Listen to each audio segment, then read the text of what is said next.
Welcome back to our gas laws chapter. Today we're going to be looking at our final gas law in this chapter, and I would say it's the most detailed gas law that we'll look at together in this chapter and in this class. But we're going to walk through an example together to hopefully clarify any confusion that we might have, and of course, as always, please make sure you reach out if you have any questions about our gas law. So our final gas law today is called our ideal gas law. Here's our equation, PV equals nRT. We're going to talk about what each one of those variables represent, but there is going to be what I hope is a little bit of almost a shortcut for us. Instead of using this value of n, we're going to actually replace that with something else here in a little bit. But let's first just go through what each one of those variables represent. So P, we've seen before in our last gas laws. Hopefully we can remember. P is going to be pressure. V will be volume. N is going to be what we call moles. Okay, moles are just going to be really essentially a quantity.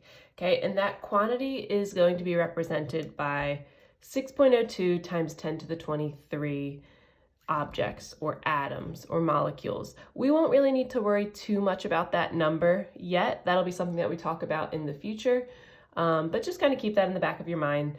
A mole is really just representing a quantity. So similar to how a dozen represents 12 of something, if we have a mole of something, we are representing 6.02 times 10 to the 23 of something. So it's a really, really large amount. Our R value, this is a constant. So kind of like in math class, we have a constant for pi, which is 3.14. This is going to be a constant that we use in our ideal gas law, and it's going to be represented by the value 0.0821. And our final unit here, T, hopefully we recognize that from earlier in this chapter, that will be temperature. So like we said, this value n, I don't want you to worry too much about that number, 6.02 times 10 to the 23 yet. That'll be something that we talk about in future chapters.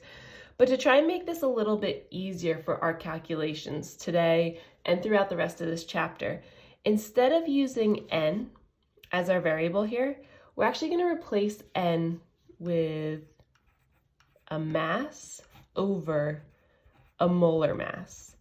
A molar mass is just going to be a mass that we find on the periodic table. So I'm going to pull this over here real quick, my periodic table. If I asked you for the molar mass of, let's say, oxygen, it says it's 15.9994.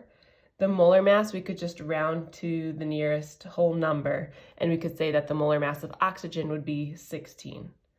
Okay, so we don't have to worry too much about, again, like I said, that n value representing moles. We're going to think of it more as mass over molar mass.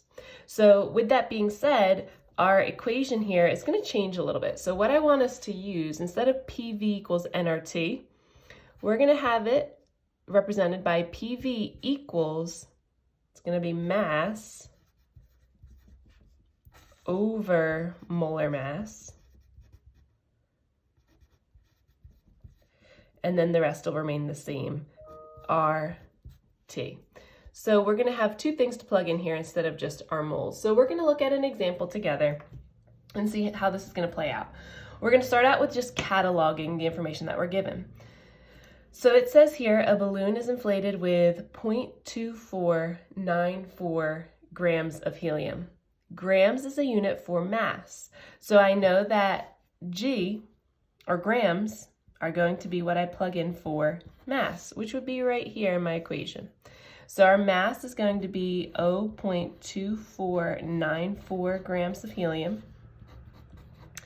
As I keep reading, it says it's at a pressure of 1.26 atm. So P is going to be 1.26 atm, we know is a unit for pressure. If the desired volume of the balloon is 1.250 liters, there's my volume. It tells me that's my volume. We want to know what must be the temperature in degrees Celsius. So temperature is what we're looking for. That's our question mark. The only thing that we're missing here, we have P, we have V, we have our mass, we have our temperature. Okay, so we're missing R, but remember we said R is a constant. R is always, always, always this 0.0821. Okay, it is always going to be this number here. Just like pi is always 3.14. It will always be that number. And then finally, our molar mass. Okay, so if we're looking for our molar mass, like we said, that comes directly from our periodic table. So if I look for helium on my periodic table, I see it's 4.0026. So I'm just going to round that to the nearest whole number. That's going to give me 4 as my molar mass. So down here at the very bottom, I'm going to write in molar mass equals 4. So now I have everything that I need in order to plug that into our PV equals mass over molar mass times R times T. So let's start out with P. So P we said is 1.26 times V we said is 1.25 equals mass, which we found in the problem was 0.2494 grams of helium. R we always know is 0.0821. Temperature is what we're looking for. I'm just going to write that in as X. All over our molar mass. And our molar mass from our periodic table we found for helium is 4. So we have everything we need now to solve PV equals mass over molar mass times R times T. So what we're going to end up doing to get rid of this 4, I'm going to multiply both sides by 4. I'm going to do the opposite of what's being shown here so I can get X on its own. So if I multiply both sides by 4, I should be left with 6.3 equals 0.2494 times 0.0821 times X. I'm just bringing all that down again. And that 6.3 came from 4 times 1.26 times 1.250. And when we solve for X, we should find we're going to end up dividing both sides by 0.2494 times 0.0821. Okay, divide both sides by that number that we'll get when we plug that into our calculator. We should find that our X value, or our temperature, is going to be 307.9. Whenever we use, remember, any of our gas laws, our temperature is going to be in Kelvin. Coming back up to this question, it says it wants its temperature in Celsius. So if we use our conversion sheet here, we want to know how many degrees Celsius this would be. We're going to take our Kelvin temperature that we calculated and subtract 273. So if we do that, subtract 273 from that 307.9, we should find 34.9 degrees Celsius will be our final answer.